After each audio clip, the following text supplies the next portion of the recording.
This isn't the last call, but please grab your drink and have a seat.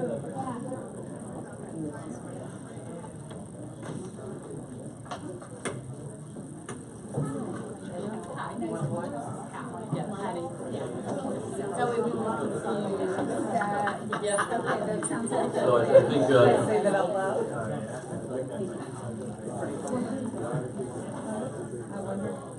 So if I start talking more, then you'll eventually sit down. So anyway, we are moving on in moments. So first, my name is David Drew, and I'm very thankful that Patricia here is going to be running the event, so I don't have to worry about it.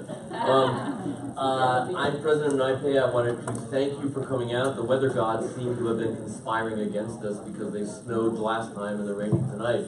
But thank you very much for coming out. If you haven't been to one of these events before, we do them probably once a month. Our objective is to have a lot of fun and to have a conversation, not just a panel discussion. And to help us do that, I'd like to thank two sponsors. One sponsor would be our host sponsor, which is Davis Wright Tremaine, this wonderful space here that they provide us. And then Currency Cloud step up this year has been absolutely wonderful. It made me feel real good as someone involved in NIPE since they'd seen our events before and asked if they could help.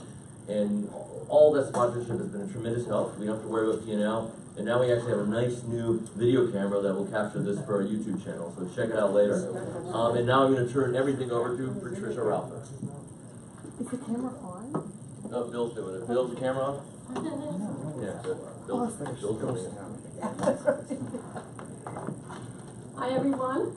Just wanted to add a little bit about Currency Cloud. That what they do is provide a payments platform on smart technology. They take complexity out of moving money, and they also handle the intricacies and regulatory hurdles for cross-border payments. So they were named in 2017, named to CB Highlights FinTech 250 along with Stripe and Robinhood. And they won an API award at the for its innovative payments APIs at the API World 2017 Conference and Expo. So very much thank you. And thank you. I didn't even know there was an API World Conference, so thank you. There you go. But why not? Okay, so I'm going to introduce our speakers. So starting all the way on the end there is Patricia Partillo, who is the lead account partner for IBM Business Services. She's an innovative business leader with experience in payments, technology, consumer products, and business travel. As a lead partner, she is in IBM's iX Digital Strategy and Experience practice. And in this role, she helps clients to grow their businesses by defining and delivering digital strategy, harnessing the power of IBM's unique payment assets in user experience, cognitive computing, mobile, social media, Internet of Things, Watson, and blockchain technologies. And previously head of American Express Global Business Consulting Services, and which she joined in 2008 to transform global emerging payments business, and has a prior experience as well with Pepsi. And then Karen Pasco is the Senior Vice President of Experience Design for Digital Payments and Labs for MasterCard. She is charged with leading the design of key consumer and customer-facing experience in MasterCard's broader transition to digital. She's leading the design of the third-party developer tools, focuses on connecting business strategy with user insights to deliver innovation design solutions on a global scale, and is also expert in design for transactional systems, given her experience prior to MasterCard as well, which is that she had design leadership roles at PayPal and JP Morgan Chase. And then Arshi Singh is a product director at Currency Cloud. She leads the product for North America and is responsible for managing the product roadmap, integrating with banking partners, defining strategic direction for Currency Cloud's payments and collections network. And prior to that role, she was with JP Morgan as a vice president of product. She also has other experience in finance and technology. And then, last but not least, Maria Triantafyllis is a consultant with Starwood Hotels and Resorts. As a creative executive, Maria's career progressed from designer to leader. And she is always focused on the customer experience, has led teams to build brands for entrepreneurial businesses and platforms for multinational companies, and is a subject matter expert in terms of valuing creativity and business acumen to build brands. So we have an auspicious panel.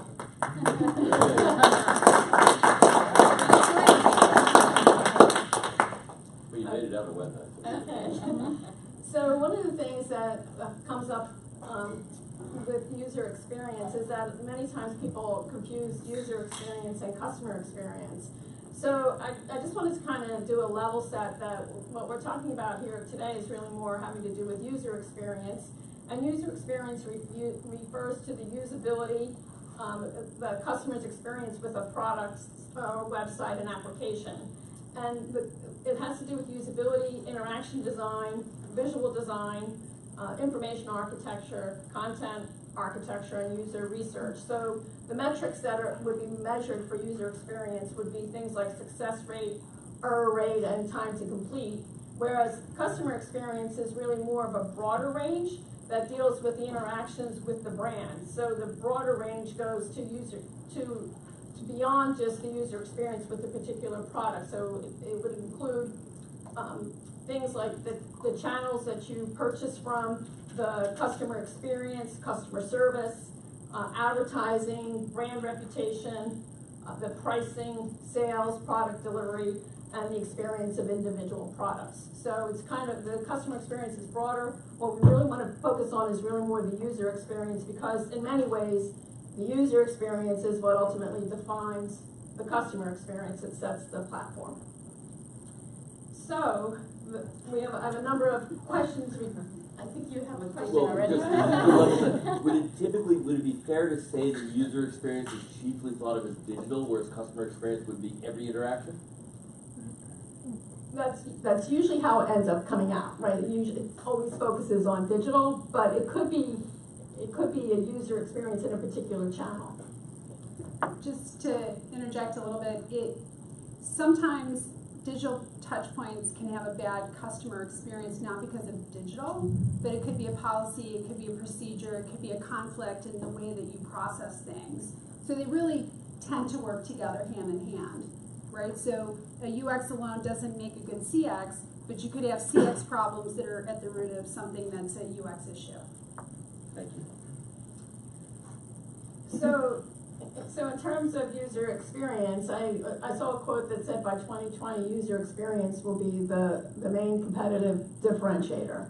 And that beyond price, beyond even product features and benefits, that it's really the user experience that is going to be that differentiator. So can you give us your take on how user experience is a competitive differentiator? Patricia, you want starting? Sure. I mean, when you talk about user experience, what you're really trying to understand is what drives them and what they need, right? And not necessarily what they want, right? Because if you can give them what they need, they might not even envision what they need. And so by really understanding that person, how they think, how they feel, what do they do, you can design a better experience in terms of form and feature and function. And so I think, you know, a lot of what used to happen in the old days was products would be regional, right? It would be where they were available, and a lot of it had to do with availability. Nowadays, I feel like products are available everywhere because of the internet, and so you really need to differentiate your product by having the user really identify with it. And like I said, I think you start with understanding what does the user need and going from there. So when I think about payments and experience, we always have to answer 3 questions whenever someone's paying. Who are you? Are you you? And what can you do? And so who are you is easy because that's kind of done up front. That's done with the authentication, what the bank knows, and how that bank system connects into MasterCard and through the ecosystem and all that kind of good juicy stuff. The what can you do is actually also a pretty easy question to answer because, card companies are really wrapped around that question, right? Your ability to spend, what's your fraud profile, all that kind of stuff. You know, I think the leading edge of really where we're looking at with experience is, are you, right? When I'm trying to buy my lunch, am I Karen, right? And so, you know, when I think about that, it's that how can we take friction out of that, right? How can we use biometrics? How can we use different technology to know your device, your location, your footprint, where you've been, and things that will help facilitate a better experience for you, right? And really provide more convenience for you. You know, those are the things to me that seem to be the leading edge, right? It's not just the look and feel, it's not just the capabilities, but it's actually the tech stack that goes all the way through the chain that will allow that seamless and sublime experience for consumers. I agree with what you said, and to just elaborate on how you know, UX can be a competitive differentiator, I'll just do it by example. We've seen you know, how Amazon since 1999, how it's scaled and the giant that it's become now. Back in the day, you know, they had a patent. It's called the one-click payment patent. Now, a lot of people you know, believe that that's one of the few different aspects of Amazon that led it to where it is today. You know, if you think about it, what that patent really was, it was just the ability to store your payment information, the billing and the shipping address, just keep it in the database so next time you wouldn't have to repeat all that.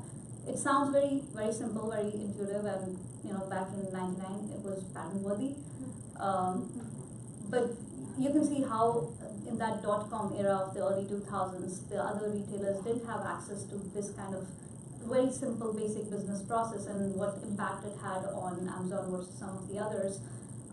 So that's one example, and it relates to the first phase, you could say, of this digital payment and, you know, commerce. We all went through that phase where there were horrible websites, the experience on the checkout was horrible, and according to different studies, 70% of the abandonment of the shopping cart happens at the point of checkout. Because they ask you for all these crazy information. So things have improved now. Now retailers have gotten a lot better. There's a whole lot of inline validation that happens, so you don't have to, you know, finish typing the whole thing, and at the end you're told some information somewhere is wrong. But what happens next? You know, assuming that these basic things are taken care of now, how will the next gen of user experience make a difference? And I think the next phase is going to be more, as much as, you know, we in this room care about payments and like to talk about it, the average person couldn't care less. You know, it's a nuisance. It's something that you have to deal with because of your daily needs. And so I think the next wave would be more around how we make it just disappear. Payments are still going to be needed. Money needs to exchange hands. But how can you create an experience where it happens seamlessly and it just fades in the background, so you don't have to actively think about it. You know, it could be embedded in different devices beyond our smartphones and you know, our computers. It could be cars, refrigerators, whatnot. You know, the Internet of Technology can enable that, the IoT. And then, you know, who knows what the Alexas and the Google Homes of the future could do for us. But it's going to be around, you know, tapping into some of these things and making it more seamless. And it's not all as futuristic. You know, Uber's done it today. They've taken the whole friction of payment out of your daily cab ride. But these are some examples of how, you know, UX can be such a huge differentiator. When I think of user experience, really I think of Apple to start with, because they really put the designer in the hot seat, or in the important seat. Before that, a designer really had a different kind of role in a company, more ancillary, and definitely not in a primary role. And with the results that Apple has had, that has really brought light to how much impact user experience can have. And although we have definitely have made strides, I think, in improving the payment system, in terms of thinking of a user experience, it can go one way or the other. It can disappear and be frictionless, which definitely seems like the way we're going. But it could also be like, you know, like putting money in a one-armed bandit and getting the jackpot. That's also a way to pay and get money back and have excitement around it. So that doesn't work for what we want to do because it's a distraction from the main event, which is making a purchase of something or some other exchange of money. So moving toward this more frictionless, more invisible experience with payments it's not fully there, and that's not the main differentiator that the customer says is a problem. They say it's about 20% is around problems with payments.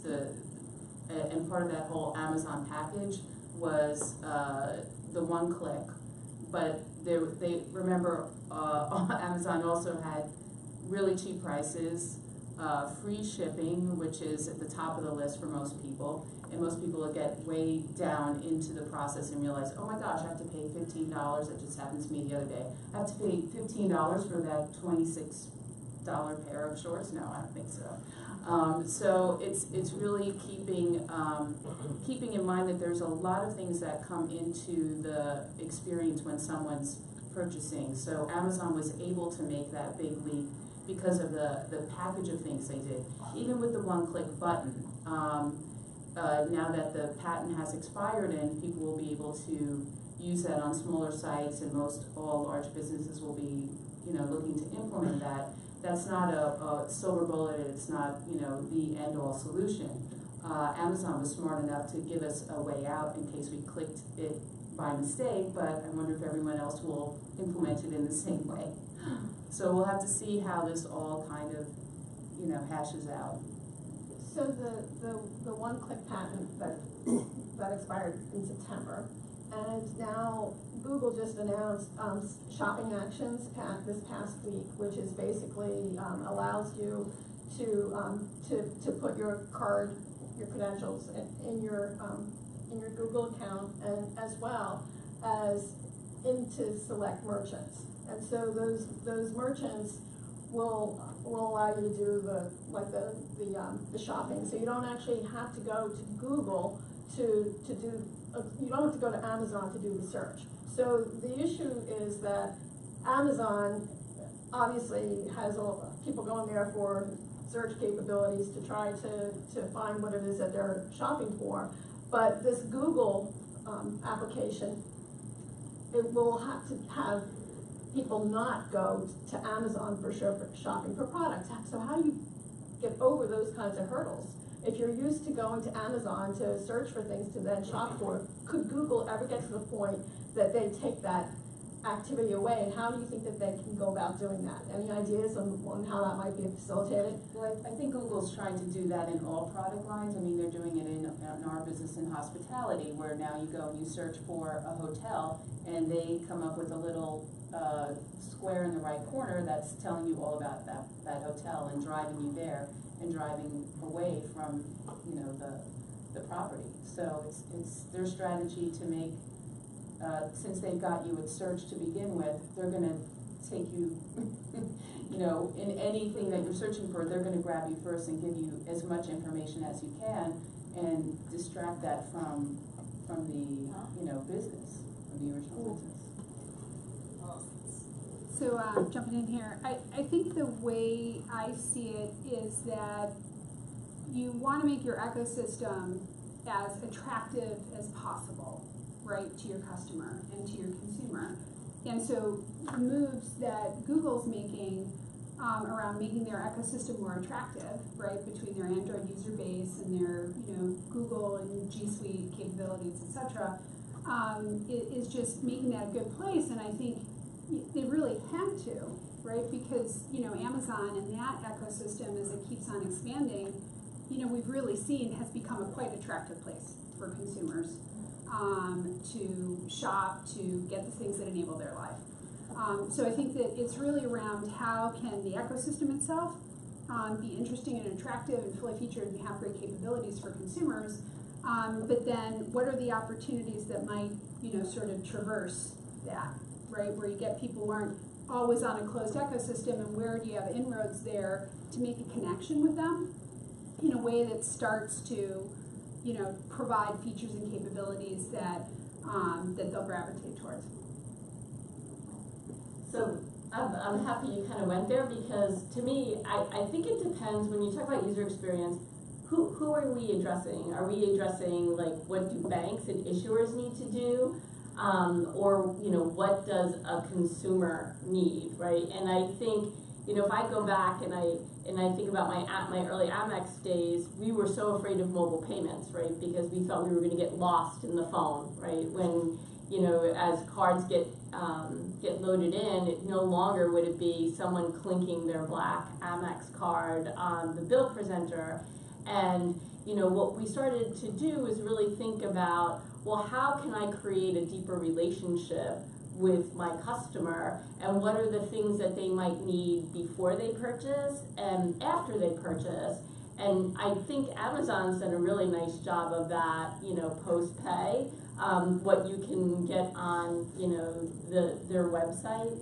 I think a lot of that, you know, when you start to have more interaction, it just builds more interactions, builds a stronger relationship. And I think that, you know, so if I'm a bank, I'm thinking about, okay, you know, I'm moving from a dumb plastic card to a mobile phone. There's probably a lot more that I can learn about you as long as I'm allowed to, right?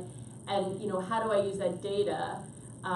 If you give me permission to use that data so that I can help you. But then, you know, there's the alternative players like an Amazon or Google that are saying, okay, you know, I have strengths, you know, I'm a great marketplace, or, you know, I'm a great search engine. How do I become part of that transaction? And I think Google silently done a really good job, right? Like you can search for flights right on Google, and then you can even practically pay for it, right? So, you know, everybody's trying to expand into everybody else's space. And you know, I think the thing that's interesting, because I remember when Google tried to do the wallet the first time, they looked at it clearly as a technology play, and they came to me when I was at Amex. They said, you know, I want your spec. We're going to have a wallet out in less than 6 months. I don't know what you guys are doing, but you take way too long. But there's all this other stuff that's really important, right? You know, the security of the transaction and all of these other things. And so I think, to your point, it becomes an ecosystem because, you know, Google, they learned they couldn't do it alone, right? Amazon's trying to, I think. But you know, also from a bank's perspective, it's like, how do you really, and it goes back to understanding the user and being able to address their needs. Like, how do you extend yourself so that you can differentiate as payment, the actual making of a payment? It's almost like consumers want it to go away, right? You know, whether it's Starbucks or Uber or whoever. So I think that's.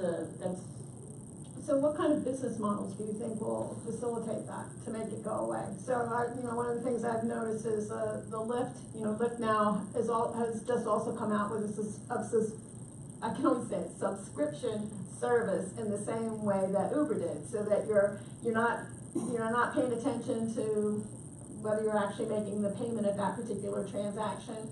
So do you see the rise of subscription services, or what do you think is some of the changes that will be as a result of new business models that take out that?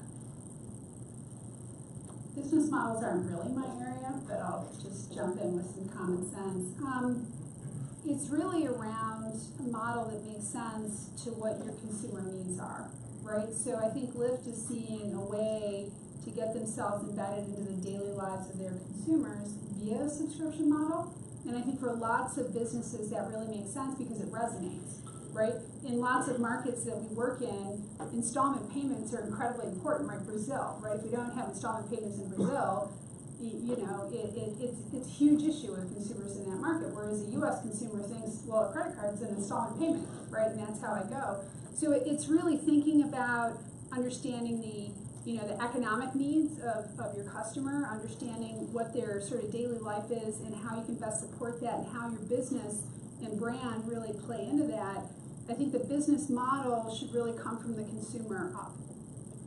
And it is now, you know, the reason why it's important to make payments more invisible is because it is a blocking point. So if I'm trying to purchase something online and I have to go through all these steps, it's just making me think more, it's making me question it, it's making me lose my interest. So the less time I have between the thought of buying something and actually having it is better. So if I have the Whoops, I bought that. No buyer's remorse in transaction, right? But it's boiled down to a lot on, you know, feelings, like when you're interacting with any product or any service, what does it leave you at the end of the day feeling good about your transaction? Are you happy? Are you satisfied? Or does it leave you exhausted? Like if it's asking you for 10 different, you know, reset passwords here, get this information, you're just exhausted at the end of it. And there are still some websites that leave you feeling like you're stupid. Just the other day I was on a website, I think it was some government website where I had to put in my 16-digit number, and at the end of the credit card transaction it says, oh, you put in a Visa number, you have to put in a MasterCard. Which, you know, it makes me feel like, oh, ridiculous, I didn't know it was a Visa or a Master. Why should we expect a user to know that? You know, that's something very simple, very basic. Using the 16-digit credit card number, you can easily figure out whether it's MasterCard or Visa. Karen's gonna say should have been a But you master. should be using it. Make sure everybody's clear. But one thing that I would just say, and I know we were talking about like making payments disappear like it's a new thing. If I think way back, and this is like my whole personalization thing, like in the old days, you would go to your butcher, right, and they knew who you were and they knew what you wanted, and a lot of times you could walk out, right, and you pay your bill on account, and it would be at the end of the month or whatever. I feel like now we're just looking at the same experience, but we're looking at it in a digital world where you're so big as a company, you might not know me, but I expect that I'm still looking for that same, you know, welcome back. Do you want, you know, 3 pounds of chopped meat this week? You know, don't worry about it. I'll send you the bill. Like we want that same experience, but we just need it in a digital way now. Right, no one ever really wants to think about money and paying for things. And talking about models, the Amazon Go, it's such a novel, Yeah. like, you know, great idea. Who wants to stand in a checkout line for minutes after you've done your shopping? You just want to put things in your cart and walk out. And, you know, that's a great model, something that, you know, should get more popular in the future. So what do you think that means for some of the incumbents, though? So I think for some of the incumbents, it's really taking a page from what's leading and really working in the digital world, right? So at MasterCard, I've been with the company for 4 years. I've built a design team out from scratch, really focused with best digital practices, agile software development, right, lean principles, and that's the stuff you hear in the Valley, right? And bringing that into a network and bringing that into an incumbent. So, you know, really delivering a great consumer and customer experience is about knowing what's important to the consumer and the customer, right? And then the playbook that you have in digital is really starting small, right? Which I think is probably one of the greatest challenges that an incumbent has, is that they've got incredible scale, right? They're operating, right? So 2.5 billion consumers would like their payments processing. So how do you deal with that mammoth scale, but do what's really critical in the digital world, which is start small, iterate your solution, take your solution, scale your solution, all the way using data to really understand how that's working and being responsive to how that consumer's actually using you and voting, right? And so that's really the playbook that as an incumbent, we're building and weaving into our DNA for the digital world. For a startup, it's sort of never been easier in the history to come up with these new models and get to market fast, and that's sort of fueled by this API economy that we're living in. APIs used to be something that only developers or technology people would talk about, but today it's part of boardroom discussions. And it's essentially, if you want to build a ride-sharing app today, you need mapping services. You go to Google Maps and pull their APIs. You want communication services, you could go to Twilio, and you're just building, using these blocks of existing functionality and building whatever structure and architecture you want on top of that. So I think that's amazing. Good news for startups that they can get to market fast by being agile and not having to start or reinvent the wheel.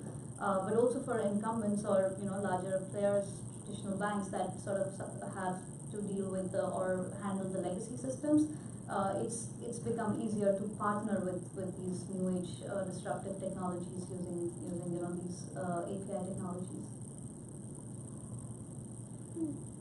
So in development, when you have you have the agile, the whole I guess minimum viable product and whatnot. So the struggle that I've seen with that is that often a minimum viable product becomes the product, and that even though you're testing and you're prototyping and whatnot, your intent was to just test something, and now all of a sudden it's the real thing. So how do you manage as you're designing and developing to have the iteration and the prototype not become the product? I think that it's just about, understanding and planning for that.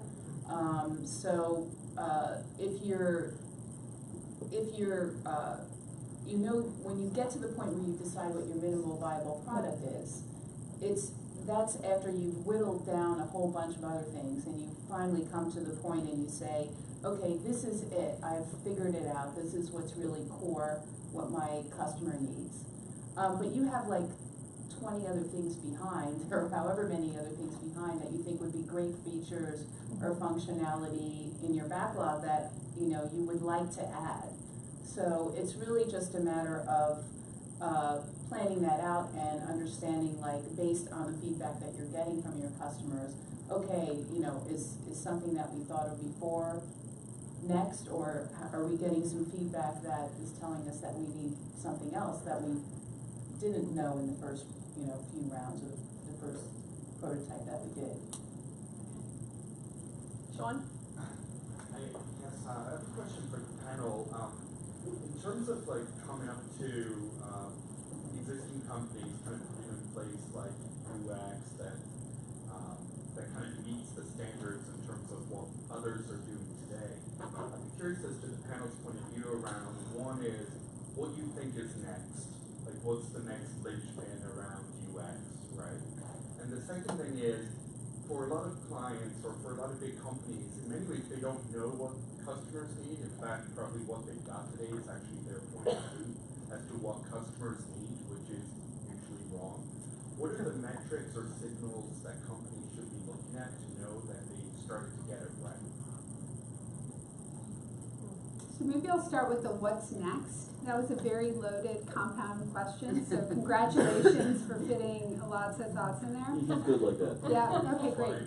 So, what's next for me, I think, is a couple of different things seem really interesting. So there's this whole notion of computational design, right? So we're talking about fintech, we're talking about how systems are coming together, right? So there's a really interesting arc that we can start creating experiences, not just of APIs being integrated, but how they play together, right? So I think that that's a really interesting space.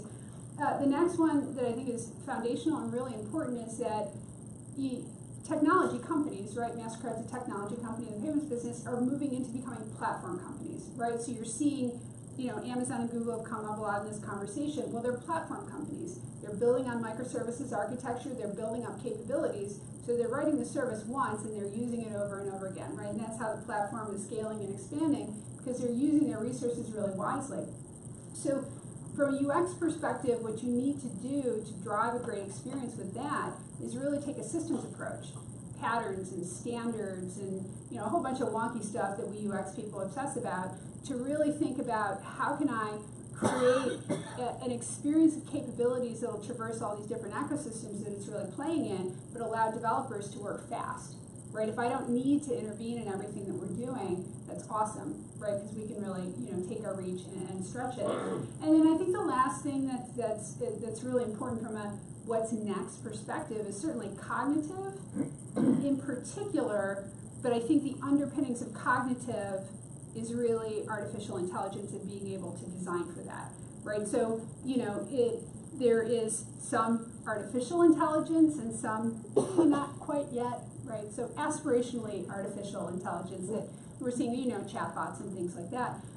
So I think it's a really interesting space to think about how we can use predictive technologies, with natural language processing, and really start to understand it. The challenge that you have around that isn't just getting the ability around, the syntax and how it'll flow and all that kind of stuff, but it's just really like you need to build quite a huge set of data to actually make that cognitive experience be one that really resonates with your consumers. So I think this is an interesting frontier. It's going to take us a while to crack that nut fully. Also to add to that in terms of what next, I'm quite bullish on the voice recognition, personal assistance, how we see that, more of commercial activities happening through that, more commerce taking place through the Alexas and the Google Homes of the world, and going from a user experience that's primarily being graphical in nature, GUI driven, to being more of a voice user interface.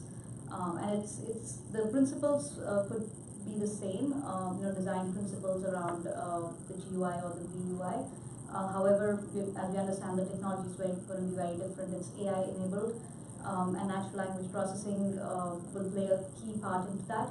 But I think that's when we talk about payments and we talk about the different demographics, and if you divide it by age, the fact that it's most likely the millennials and the Gen X that would be using a mobile transactions versus the baby boomers being more plastic based and even more senior people just relying on checks. I think the VUI has the potential to sort of break those barriers. Based on, if I see my 5-year-old daughter, she likes to talk to Alexa and ask her to read her bedtime stories. She likes to talk to the car and ask her to drive places. This type of technology is something that a 5-year-old as well as a 55-year-old can use, and we may see that transcend the statement that digital is only meant for younger people could change with the use of the UI. Just a acronym question. VUI, visual users? Voice, gotcha. A GUI, and a VUI. A GUI, and a miss one? No. An UI? We haven't hit that threshold yet. So I'm curious to ask, do you think that the voice and what that's teaching customers does affect your GUI principles and what customers expect? I know from someone said Google Home for like a year, God, Wi-Fi seems so slow for all these maps and drawings to render on my phone is just horrendous. I'm so spoiled. I asked for Google Home something in a millisecond I have a response. I haven't experienced that problem yet, but I know there's a lot of room. There's a lot of work that still needs to go into this technology. It's AI enabled, but then what do you mean by AI? Voice recognition is one element of it, just understanding the words. But then the second level is understanding the intent behind that. And it's tough enough for humans to communicate, otherwise we wouldn't have the marriage counselors. So it's going to be a challenge to have a machine understand the context of language. If I'm being served dinner and I say it's so cold, does it mean the room is cold, or is my dish being served being cold? So there's I think natural language is going to, we'll see how the AI takes off and how sophisticated this technology becomes. It looks promising right now. Derek's next. Yeah, and Arshia, as you would discuss the focus towards frictionless and a UX experience which is almost seamless, that seems to me a race towards irrelevance. If this payment structure itself is completely, out of my view, then why am I even concerned about where my money is coming from, all of those other pieces? So, and Karen, I think you brought this up clearly, which is, so what other value points can we bring? Whether it's loans or, budgeting tools and reminders or group purchasing and deals. How can UX help to bring banks back to relevance if, whether it's the voice or whether it's UX, takes the bank actually completely off of my brand palette? I think you sort of answered the question yourself. Irrelevance may not be such a bad thing. this is sort of the nuisance, the not so value added part of the chain, which the sooner it becomes irrelevant, the better. But then it gives you room to add on to the more value added services. Use AI. When it comes to, since we're talking about payments, a huge element is security, data privacy, and we are seeing a whole lot of issues around that. So I think that's where there's room to differentiate or add more value. The more you can use, new advanced AI to detect fraud upfront, or prevent anti-money or work through the anti-money laundering. Those are value-added services. And then talking more about more customer-friendly, being able to provide recommendations using AI and their past purchase patterns, through loyalty programs. We've all been talking about big data for some time and how that can help predict. But I think we've graduated now towards not just predicting the customer behavior, but also prescribing it. And Amazon does it too, to a great extent, through the recommendations, being able to guide what your next purchase should be. So I think that's where you'll see more of AI and sophisticated value add features that I think banks should start looking towards, or any payment features.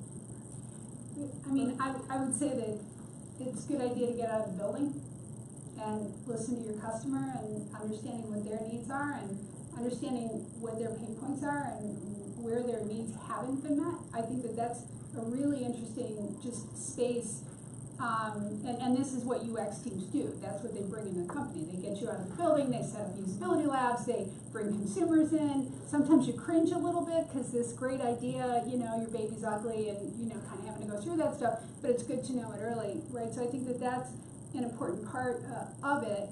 I think one of the notions that especially large banks sometimes have challenges with is that, they see themselves as, well, I'm in, mortgages, and I'm in cards, and I'm in banking, right? So you just go talk to your average consumer, and they don't see you as mortgages and cards and banking. So, where you see these digital upstarts, they're actually following the consumer's needs and what the consumer wants.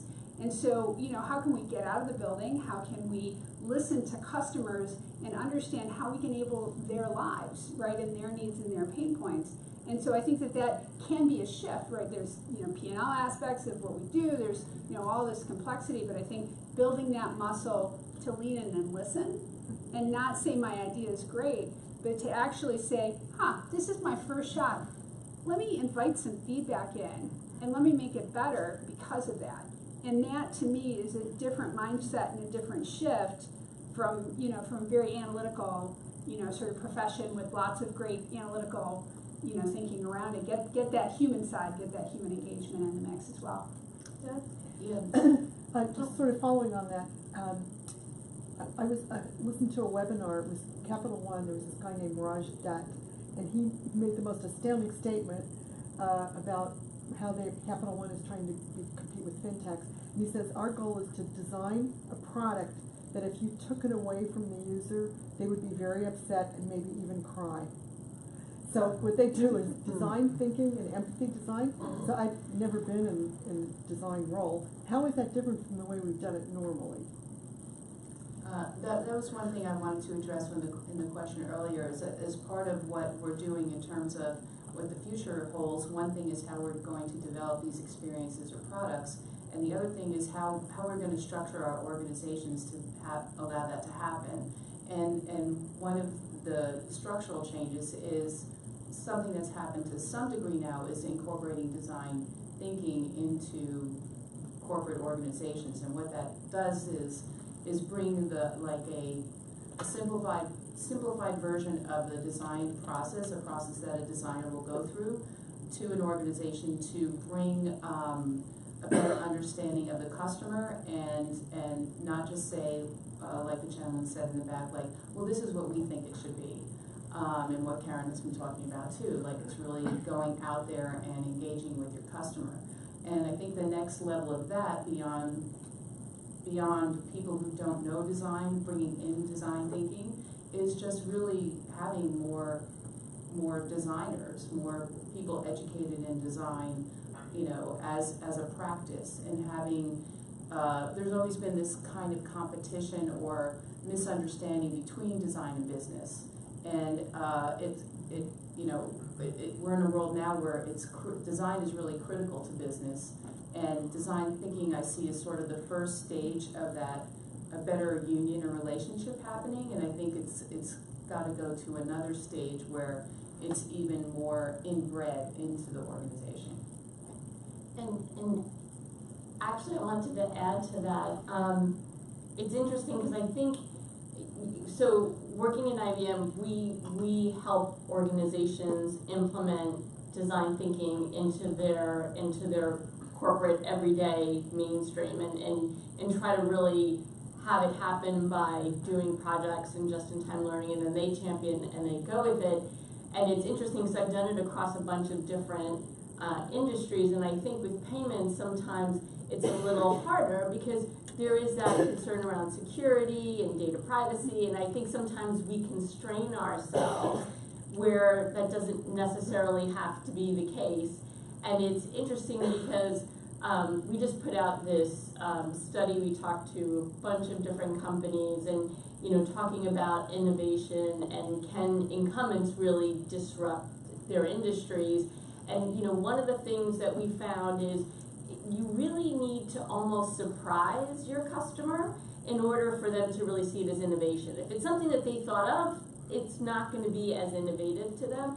And I think sometimes in payments we get a little, we talk about when you ideate as part of design thinking and you're doing it in a cross-functional, multidisciplinary team, we talk about the absurd ideas, right? And you have to have at least 2 absurd ideas, because there's probably some form of that that's a great surprise for a customer. But I have just found sometimes you have to push, certain industries more so because they're too conservative.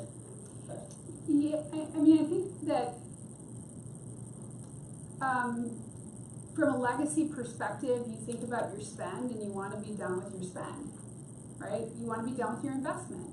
And so I think that as I work with senior leaders who are transitioning into the digital world, it's a real mind shift for them to really understand we're never done, right?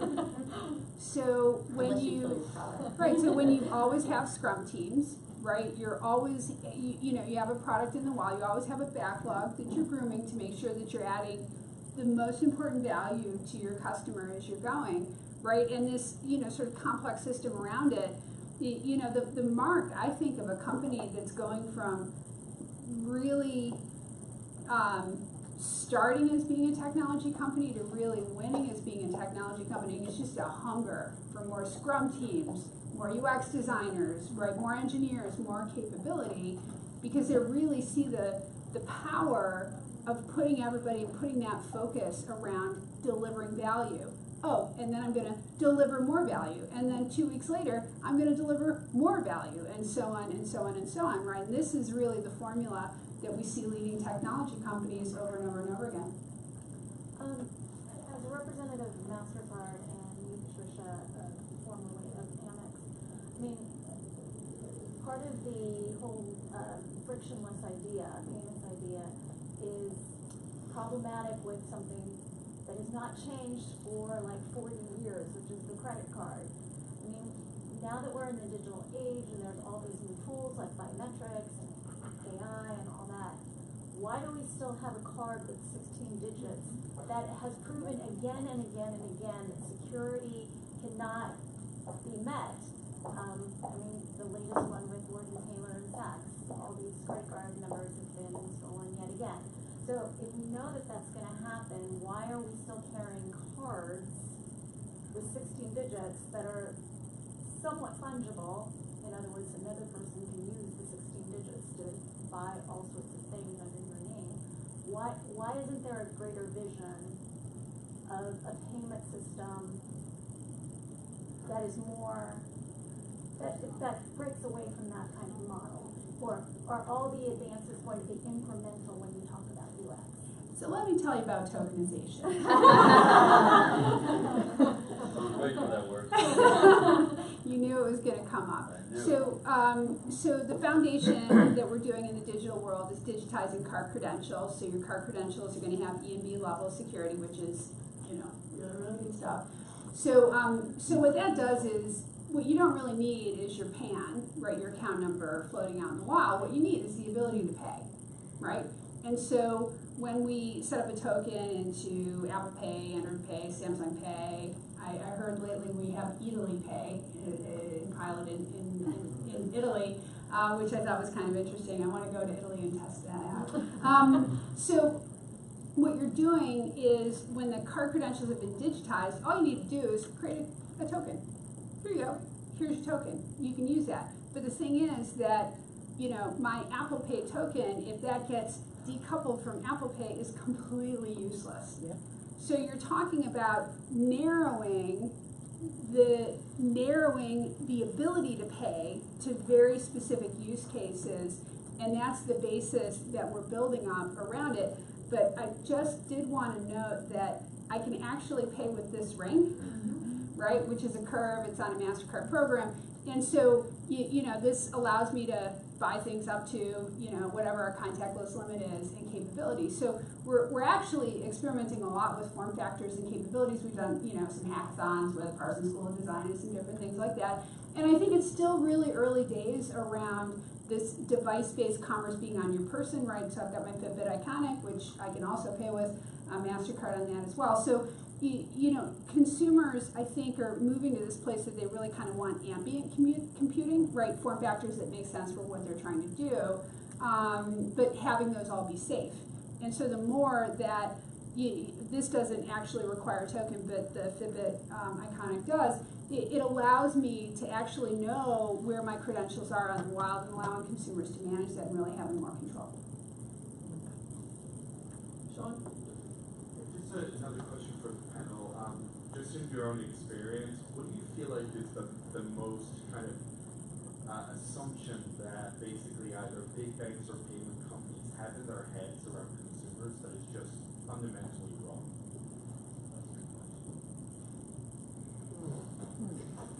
You can tell us.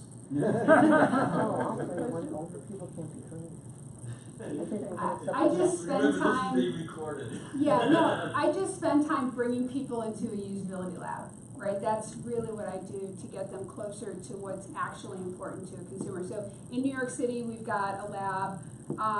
In it, we can plug into our video conference capabilities, so you can be in purchase, or if we're running a study in the morning, one in the afternoon, right? Have these capabilities of just really hardwiring ourselves around what the actual consumers are saying. And I think that that's really the toolkit is get out of the building, listen to the consumer, don't try to sell your idea, try to take the feedback in and learn how you can bend and flex and improve and just go on a journey of being responsive.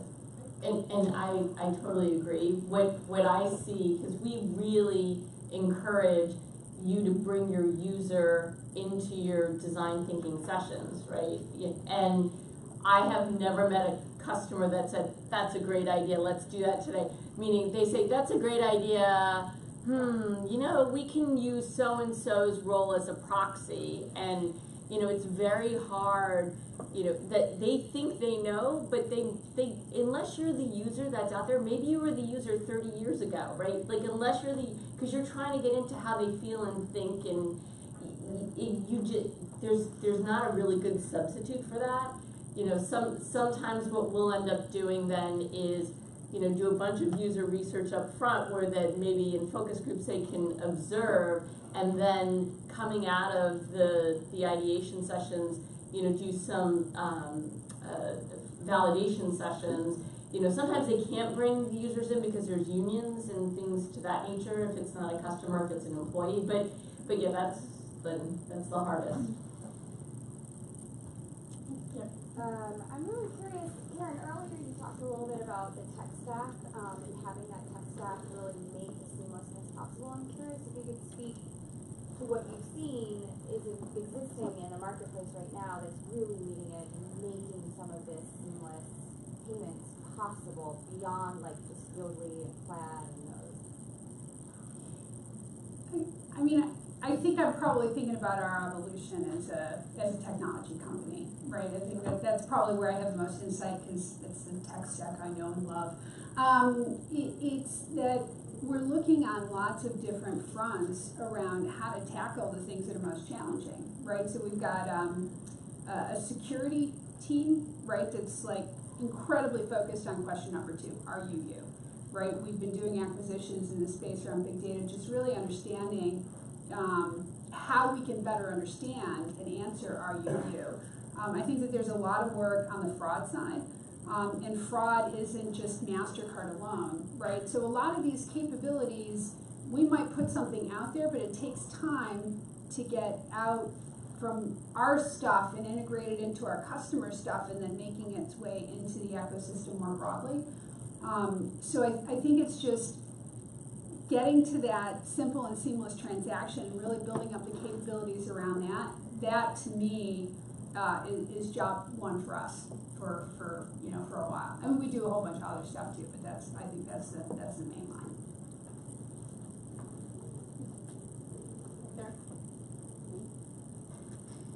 You. Just thinking about some of the themes that we spoke about tonight. So the ecosystem, and then the question around payment security, and the question around identity, like who you are. Just flipping this all on its head, why do you think consumers, right, are so wedded to a credit card as opposed to adopting other technology like mobile pay or digital pay or, phones or rings or whatever? What do you have any insight around like why consumers are so held tightly?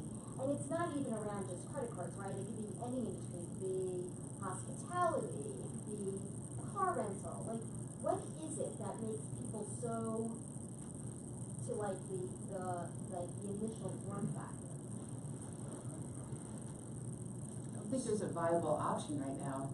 Something else. There's not that real something else yet. I mean, we've seen people be very excited about Bitcoin and digital currency, and that could be another, direction that payments go into. But I think that it's not. I mean, my perception is not that they love it so much. It's like that's the thing. I can see 2 areas where that may not be as correct, or we could question that assumption. One, amongst the millennial demographic, where you're seeing an increased trend towards just mobile as well as prepaid, sort of debit cards, and it's sort of driven by the fact that the millennials are more risk averse when it comes to taking on credit. So there is that sort of trend to move away from credit cards, and then also it's sort of, you could say, broadly true in the context of US and the developed world, but elsewhere in the world you don't see that happening. They're directly moving on to the mobile, where you don't see credit cards or the whole infrastructure around that as developed. People are jumping straight away to the mobile and the M-Pesa of the world. Well, they're doing a lot with QR codes in particular, right? So QR code for the micro merchant is the acceptance, and then the consumers using the QR code from their bank app to actually pay. But I think kind of getting to the root of your point is we're early in the journey on digital. So, I think everybody in this room is probably old enough to remember a knuckle buster, right? And so, right, right? So, I think it's important to think that the physical world and the point of sale and the plastic card as a form factor, that took time through working with acquirers and working with processors and getting the transaction processing time down and doing lots of work on the back end to make sure that form factor worked flawlessly. So I think if we think about the perspective of where we're at in the digital age, we're early in the digital arc, right? So, so it's just like, maybe we still have some knucklebuster-y kinds of things out there in the wild, but the work that we're doing will get us to that point where it's sublime and really seamless. And the only thing that I would add on top of that, at least in the US, is, you know, you mentioned hospitality. I love digital stuff.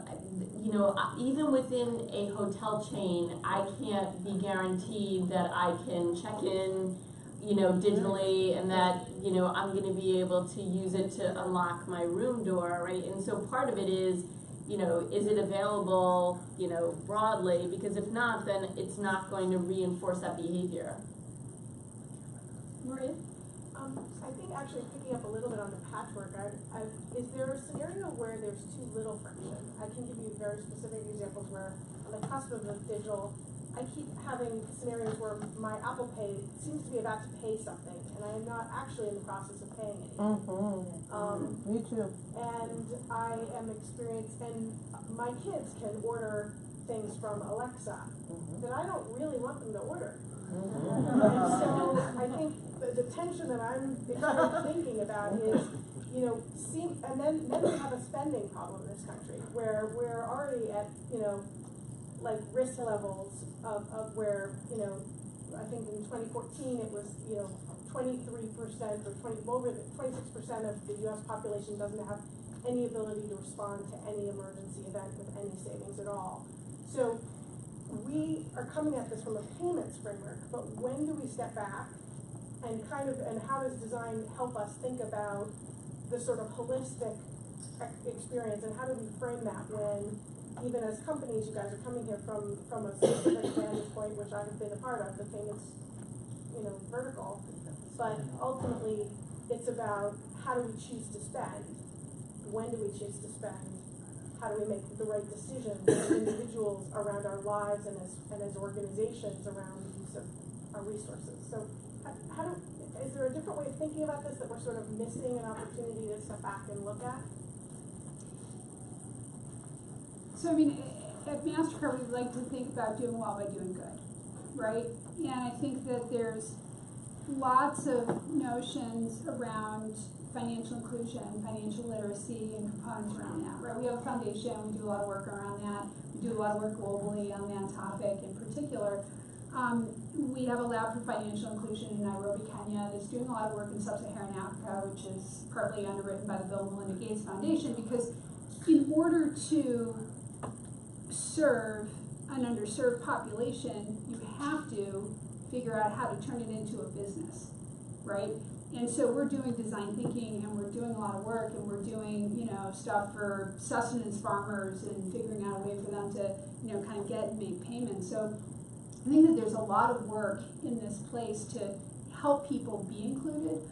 There's a lot of work that we're doing with governments and identity programs and things like that, right? So South Africa, you know, it's just this whole notion in some of the interviews was just like, wow, my money's safe now, right? It's on a card. It's not cash that I need to physically hold on my person. So I think that there's a lot of dimension and a lot of nuance in consumers' lives, and we're in, you know, 210 countries, and, you know, we have a lot of different vantage points around it. So I think it's, you know, is really looking at ways that we can meet consumer needs on a lot of levels, because it's just a real rich tapestry of consumer needs out there to support. I think too, to that point, there is that difference between, you know, frictionless doesn't mean like bad design or bad user experience. So to your point, that is something that should be considered, because that's kind of a hole or a flaw. So, but I think that the goal is not to be in the place we are now where it's a roadblock. And so that's what's happening now, that people want to buy something, whether they should be buying it and whether they should be budgeting for it, that's like another question, I think. But the experience of purchasing something should not be a pain in the neck, and it shouldn't make you like pull your hair out and but yeah, so I guess almost a spiritual question around how you help people, you know, curb their needs for more purchasing, and I'd be interested to see which merchants would think like that. I haven't thought about that, so it's a thought-provoking discussion. But certainly the points around, you know, how much convenience is too much convenience, that can be addressed through design. But it's going to, who would want to if they have, particularly if you're a public company, you have to testify and report your quarterly P&L. Yeah, yes and no. I do think I've seen a lot of banks in particular come up with financial budgeting tools, sometimes they're targeted at women, but I think there's something to be said for doing something socially responsible, and I think a lot more companies are moving in that way. There's a study that we did last year, IBM did, around brand belonging and this idea of connecting with customers in a community sort of way, and there's like 5 or 6 drivers, and one of them is around social responsibility and the idea that customers want to have a connection with you, but also want to know that it's for a better good or broader purpose than just commercial. And I think that's going to happen more and more. I see that, and I hate to stereotype, but I see that more with younger generations, that as an example, Watson, right? IBM's Watson, the cognitive AI. My daughter got very upset with me early on when she thought we were going to use it to make money versus use it to cure people, right? And it's like, well, no, we've sunk a ton of money into healthcare, but I think that's sort of going to be, I think it's going to be table stakes. But you are seeing more and more prepaid program and consumer use of debit, definitely in the millennial population. So I think some people really are choosing to kind of keep it local. Yeah, I was going to say, you can make a long-term bottom line argument for keeping your customers financially healthy, especially if you consider the cost of customer acquisition or the cost of customer bankruptcy. And there is a bottom line, benefit to that, as long as you don't have to think quarter by quarter. I think with, sorry. My hand up. To me, the difference between using Apple Pay or a credit card that you have in your pocket for 5 seconds. What's the next value add you have above that? And actually, what other things? From somebody who goes to very too many tech things, it's nice to see maybe a 60-40 balance of women in a tech thing as opposed to men in a tech thing. It's a really nice.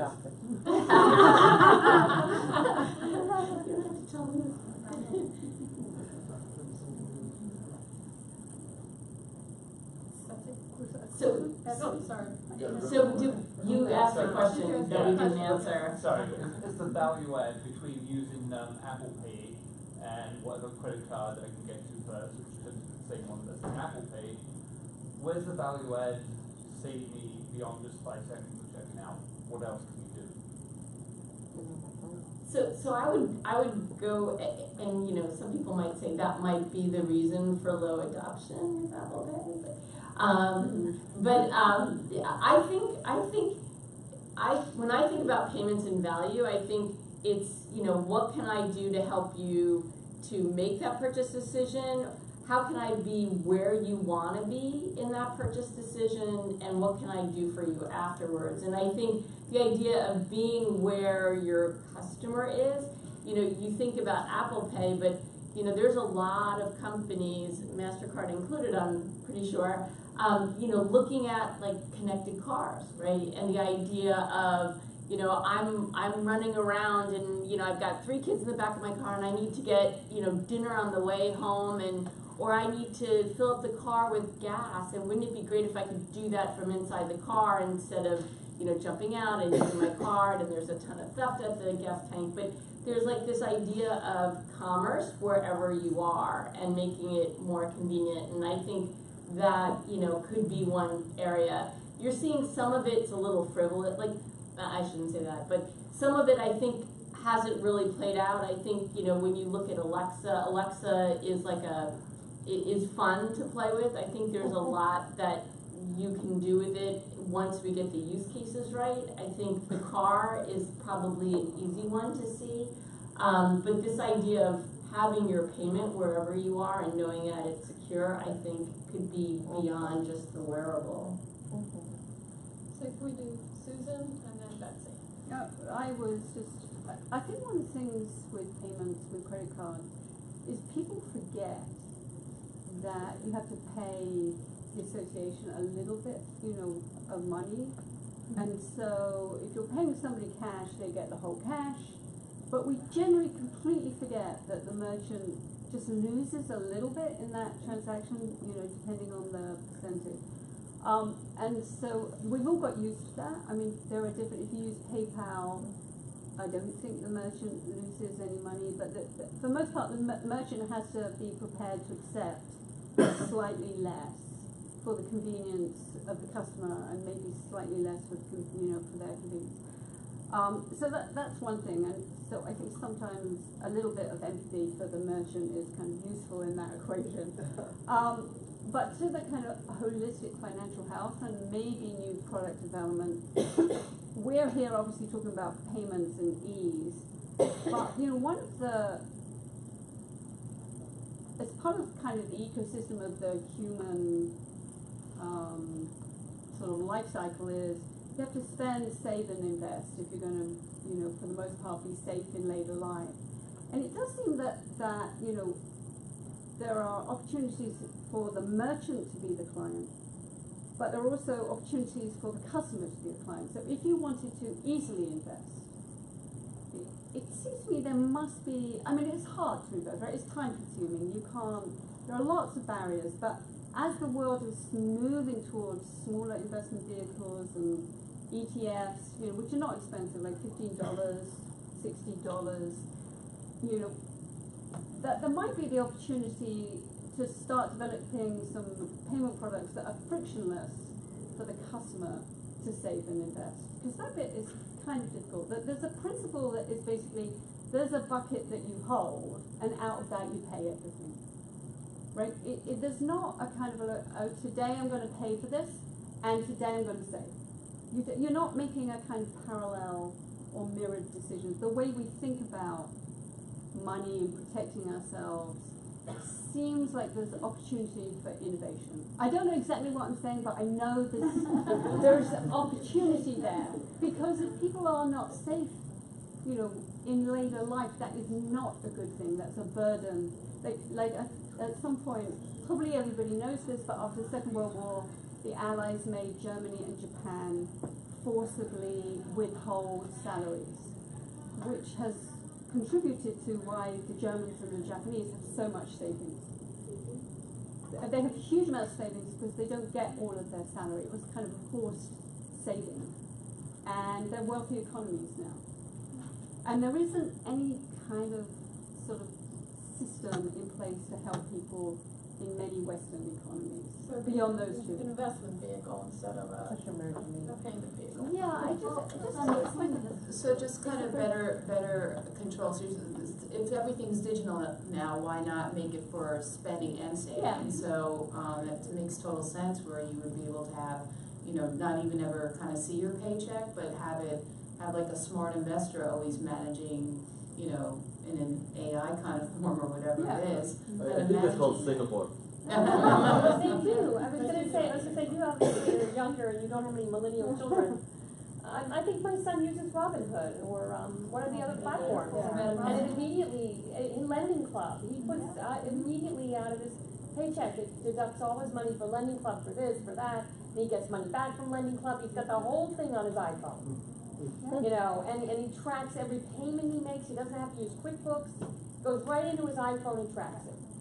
And if you work with any millennials, my company's full of millennials. I just spent a week at 5 nights in a restaurant with a bunch of millennials, and they were so excited that they made it.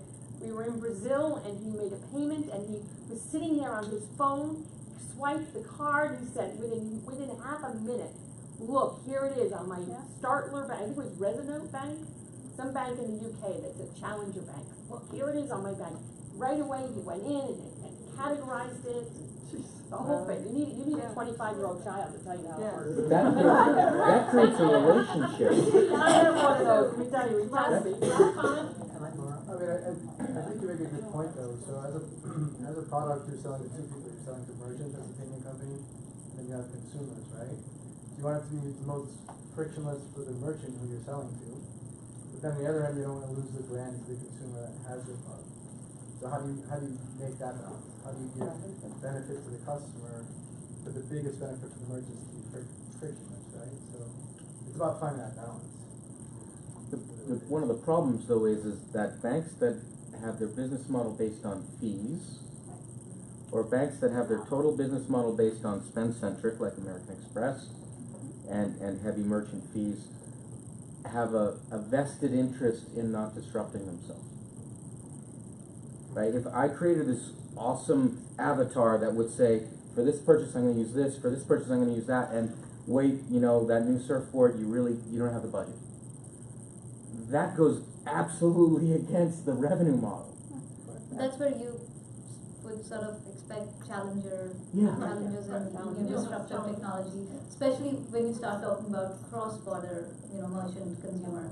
And in today's world, we are seeing the globalized world that we live in. If you're buying something on Amazon, it's most likely coming from China or some other part of the world. So the amount of fees and the bank fees and the traditional fees that the credit card system would take is huge. It can run into good 3, 4, 5, 7% of the total transaction, which is going out of the merchant's pocket. So there is definitely room for challengers there to challenge these incumbents. So we have time for one more question and then we're wrapped up. So Betsy? So my question is a little bit different. We've been talking a lot about user experiences and direct to the user, but I think looking at the four of you, many of you also are what we call the wholesale level. You're selling to banks or you're selling to somebody who's selling to somebody else.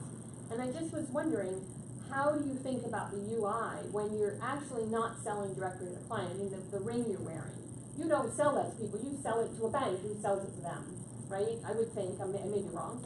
And in Currency Cloud too, you're more of a wholesaler, but because you're making UI innovations, you're enabling your customers to have an innovative UI who they have to sell. So I was just wondering if you could comment on how is it in a wholesale environment versus a direct-to-consumer environment? Yeah, so we're B2B2C, right? We don't go directly to exactly. consumers. We do have some branded touch points, mostly like price lists, our, sort of marketing offer components. And in some markets, just, until we really evolve, right, the capabilities there. So, myself and my team do a fair amount of consulting with our customers. We run joint usability studies with them.